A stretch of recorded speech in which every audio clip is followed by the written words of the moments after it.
I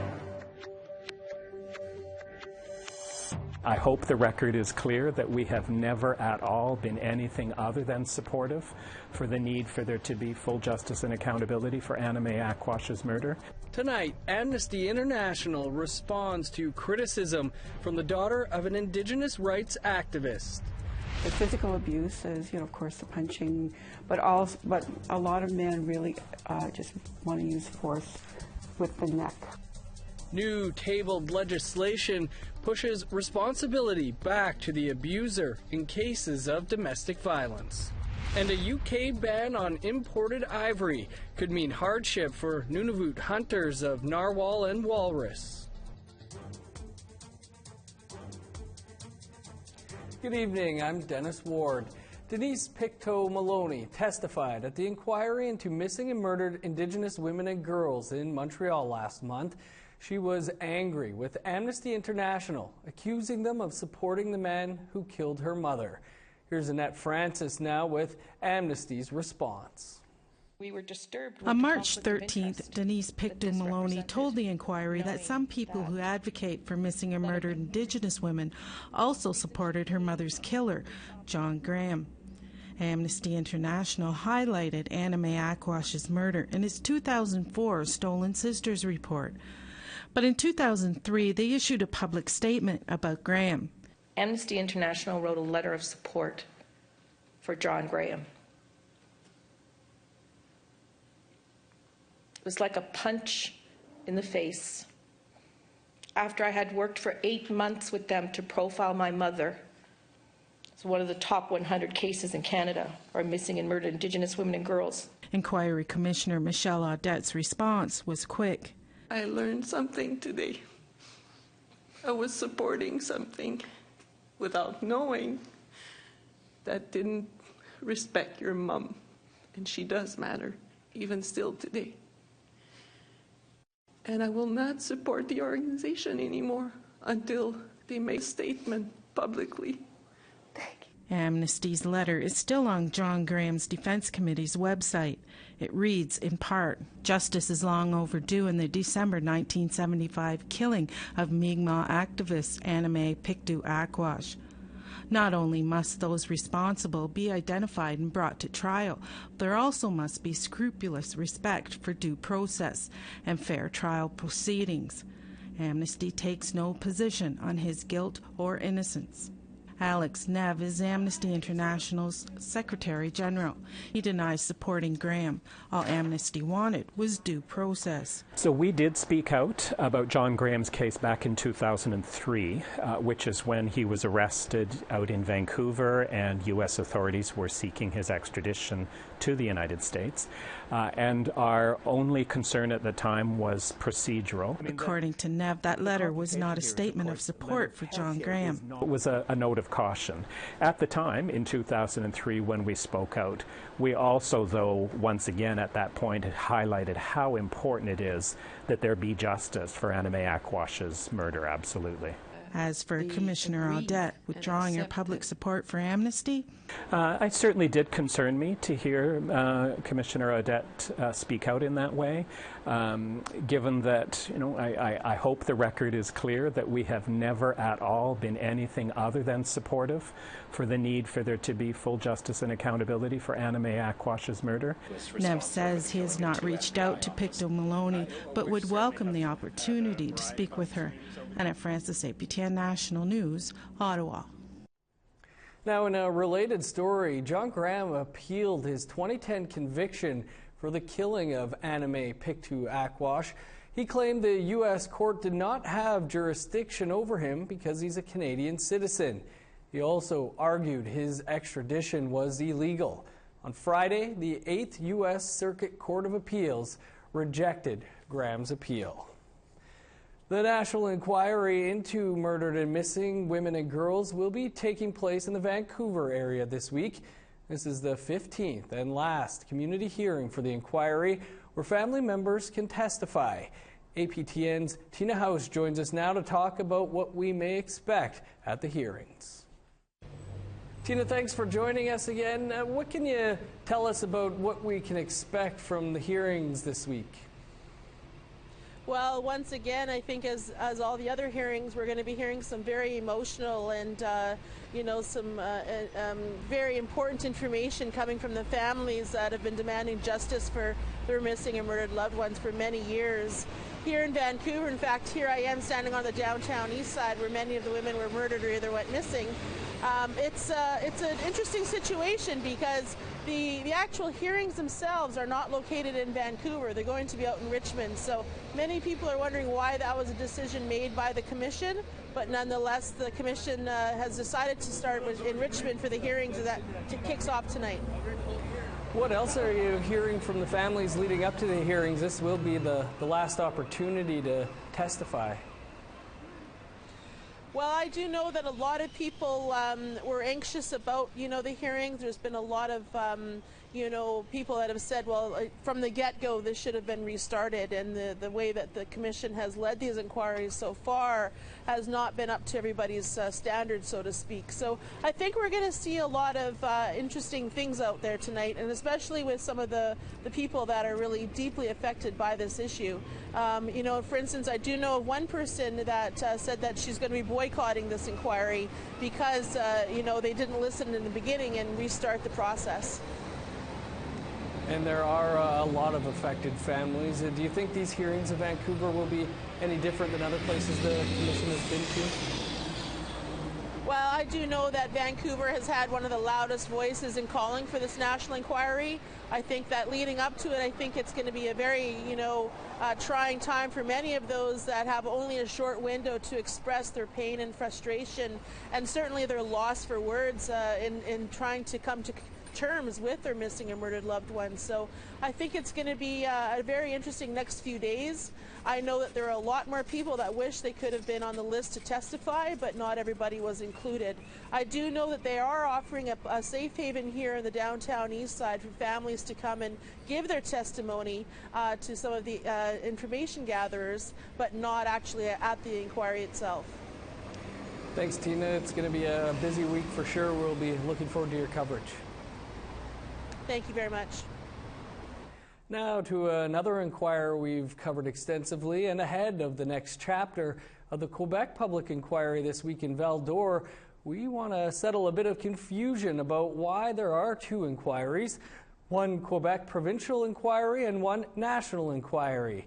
APTN's Danielle Rochette joins us now to talk about the two. Danielle, thanks for taking the time to be with us here today. We have done a lot of coverage on both of these inquiries.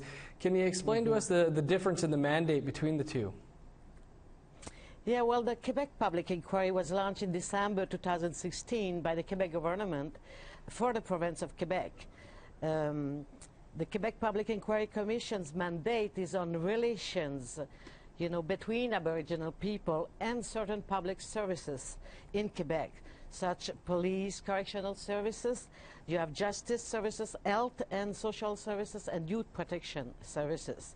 The National Inquiry on Missing and Murdered Aboriginal Women and Girls was launched in August 2016 by the federal government for Canada, and it's a national inquiry to find the causes that can explain the high rate of violence against Aboriginal women. So it's two different inquiries. And so the Quebec Inquiry has one commissioner, only one commissioner, which is the former judge Jacques Vien. And for the National Inquiry, well, they have four commissioners, which one of them comes from Maliotenam, which is an Innu community in Quebec, and it's Michel Audet, the commissioner there.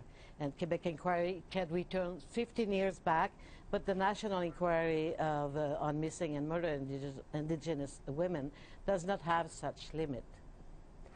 Danielle, are there agencies on the ground that are helping people understand the difference, especially those who might testify at both inquiries? Well, for Quebec Public Inquiry, every witness citizen that has been met by an inquiry by an inquiry agent before the hearing as the inquiry. And they make it a priority to visit Aboriginal communities and organizations, to give them all the information they need, and to explain the difference between the two inquiries. They have visited 115 communities and organizations for information session. So far, the Quebec inquiry has heard from 254 witnesses, and 52 were citizens. So they are at their 18th week of hearings, and this week they are in Val-d'Or. But in May, 3 weeks in May, they will be in Maliotenam, where the national inquiry was in November. Now, the national inquiry's end date seems to be determined at this point in time. Do we know when the Quebec inquiry might wrap up? Well, the Quebec public inquiry was granted an extension of 10 months, and they will be wrapping up on September 2019. Danielle, appreciate you taking the time to help us try and sort this all out for people. Okay, you're welcome. A fish hatchery on the Yukon River burned to the ground over the Easter weekend, and the impacts could be far-reaching. More on that after the break.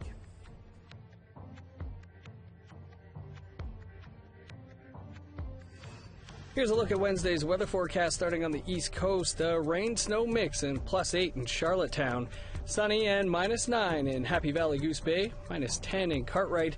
A snowy day in much of Quebec, -9 in Val-d'Or, -2 in Saguenay. Warmer in Southern Ontario, +4 in Toronto and Peterborough, -4 in North Bay. -8 in Sudbury and Kapuskasing, -3 in Thunder Bay. In Manitoba, -17 in Churchill, -2 in Gimli Harbor and Winnipeg. Snow and -5 in Barons River. Over to Saskatchewan, -4 in Estevan and Swift Current, -7 in Saskatoon, 16 below in Uranium City and Stony Rapids.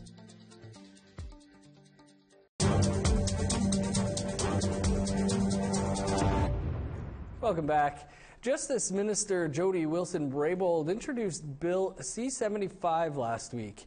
It's supposed to modernize the criminal justice system and reduce court delays. One of its provisions is to toughen the laws around intimate partner violence. As APTN's Todd Lamoran shows us, the program manager of an Ottawa women's shelter welcomes the changes. Irene Compton says 100% of the clients in Minwashin Women's Lodge have been the victims of intimate partner violence, and men are almost always the perpetrators. A lot of them are abused themselves, and they haven't had the chance to go on their healing journey. There's not enough supports for them. Maybe they disconnected from the culture for whatever reasons. Compton welcomes the reforms Bill C-75 would instill if it becomes law. Others will fulfill our government's commitment to address intimate partner violence by increasing maximum penalties and implementing a reverse onus at the bail stage. Under Bill C-75, an accused could be denied bail and kept behind bars until trial, especially if they have a history of abuse. The onus will be on them to prove they're not a continuous threat to their victims. Compton agrees completely.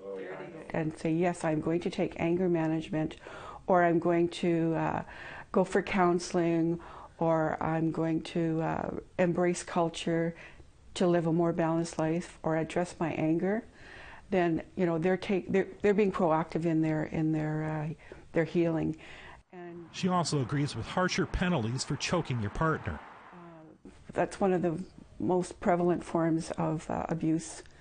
Physical abuse is, of course, the punching, but a lot of men really just want to use force with the neck. But Compton says C-75 is just a good start. There's a lot of work to be done with the men.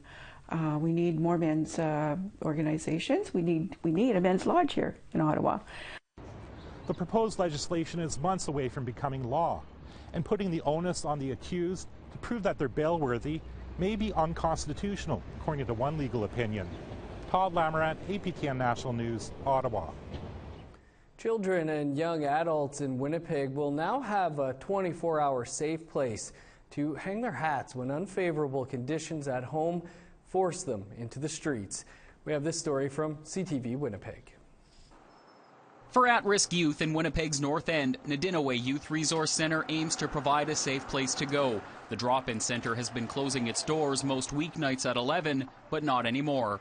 It was Tina's dream to work with children. The center will now be open 24 hours a day, 7 days a week, a change being dedicated to the memory of Tina Fontaine, whose death in August 2014 sparked nationwide calls to improve the lives of Indigenous women and girls. Fontaine's great-aunt Thelma Favel says it's a fitting tribute. She always said the children were our future. She would have been my future, and she would have made a big difference if she was allowed to.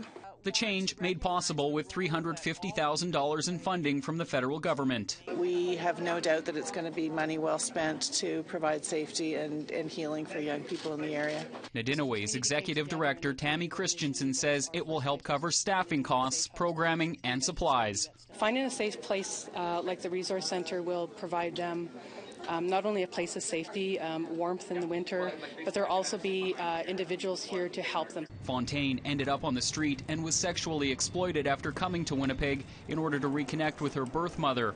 The 15-year-old spent around a week living at a separate 16-bed temporary emergency shelter, also run by Nadinaway, before leaving the facility in the days prior to her death. This rose monument, welded by 2 grade 11 students from R.B. Russell School bearing Fontaine's name, will be placed inside the resource center in her honor. I know she's here with us right now. I always feel her when things are happening like this. Josh Crabb, CTV News, Winnipeg. To the Yukon now, where efforts to restore salmon stocks took a hit over the Easter weekend. A fire consumed a test hatchery, destroying thousands of salmon fry. As Shirley McLean reports, it's a big loss to First Nation salmon enhancement programs. A charred-out frame is what's left of this salmon fry incubation facility at the McIntyre Creek in Whitehorse. Fire destroyed the building where chum and Chinook salmon fry were being reared for First Nation salmon enhancement programs in partnership with Yukon College. The fry would have been released later this spring into the Yukon River tributaries. Spokesperson for the college, Michael Vernon, says all the fry had been destroyed and says it's a huge loss. In total, what was lost was 16,000 chum salmon fry from the Vantakwichin as part of a salmon replenishment program we were working on with them. And with the Ta'an Quechan Council, we had 25 to 30,000 Chinook salmon fry that we were incubating. Every year, Chinook salmon will swim 3,000 kilometers from the Bering Sea to the mouth of the river to spawn. The Yukon River has seen a steady decrease in salmon over the last decade. The fire and loss of the fry is a setback for the First Nations who want to restore their salmon spawning creeks. The Ta'an Council still have access to salmon fry that are being reared in local schools in Whitehorse, but it's only a fraction of the amount. This is called the Streams to Sea program, and so 1,200 fry are in schools, and so they're still alive and able to be released this summer, but that's quite a loss from 25 to 30,000 to 1,200. Whitehorse Fire Department says the fire is not suspicious and most likely caused by the thawing of pipes with heat tape. Yukon College will continue to assess the damage. Shirley McLean, APTN National News, Whitehorse. Members of an Algonquin First Nation are forcing new band council elections. They say it's within their right, but the current chief and council strongly disagree. Tom Fenario is there. I'm in Temiskaming First Nation in northwestern Quebec, kilometers from the Ontario border. This community of about 700 people is divided. Many say their current chief and council lack transparency and have many conflicts of interest of how they govern. For example, it includes, but it's not limited to, creating jobs and giving themselves positions for their family members. Councillors appointing themselves as interim directors and managers, and sitting on hiring committees, which is nowhere is their roles and responsibilities as chief and council. Stanger and others say they have gathered 53% of voters to sign the petition. The community's electoral code says that you need 51% to force a new election. But current chief Wayne McKenzie is pushing back. He says the petition is illegitimate because they have no way of verifying who voted. It's not about the petition, it's about how it came out.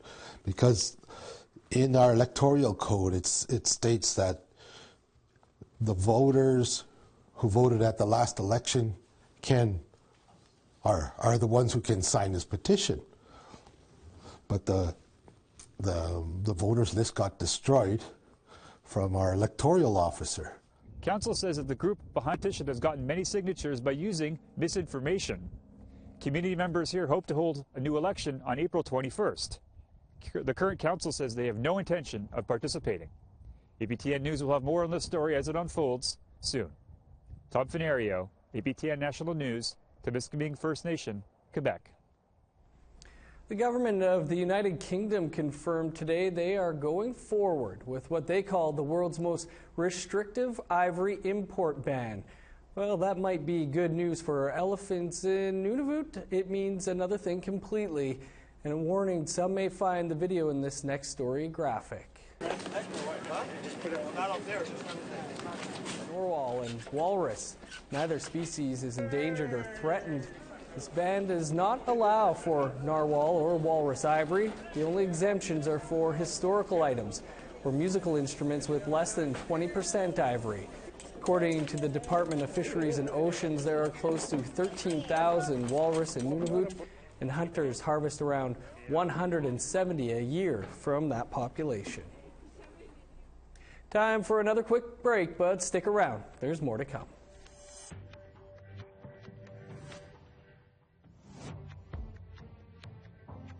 Here's the rest of Wednesday's weather forecast, picking back up in northern Alberta. -10 in High Level and Grand Prairie.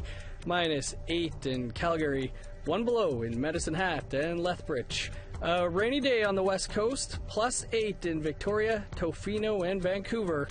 -2 in Prince George. +2 in Smithers.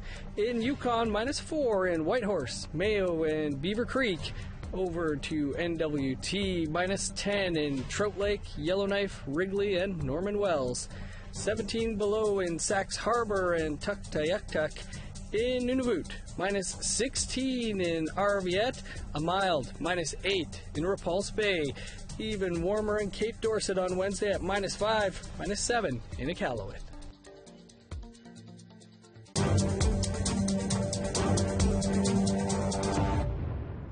Welcome back. Before we leave you tonight, here's some interesting footage of how a symbol of our coal-fired past came toppling down.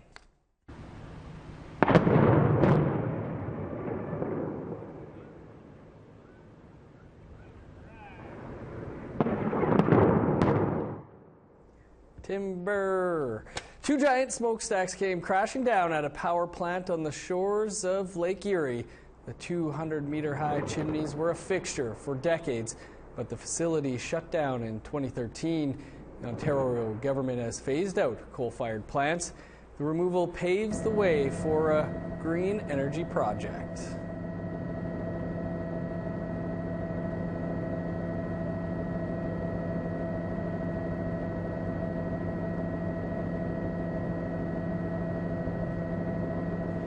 And that is your APTN National News for this Tuesday. And yes, it is Tuesday, so that means an all-new episode of The Laughing Drum with Tim Fontaine is just minutes away. I have a feeling you won't want to miss it. I'm Dennis Ward. Have a great night. We'll see you back here tomorrow.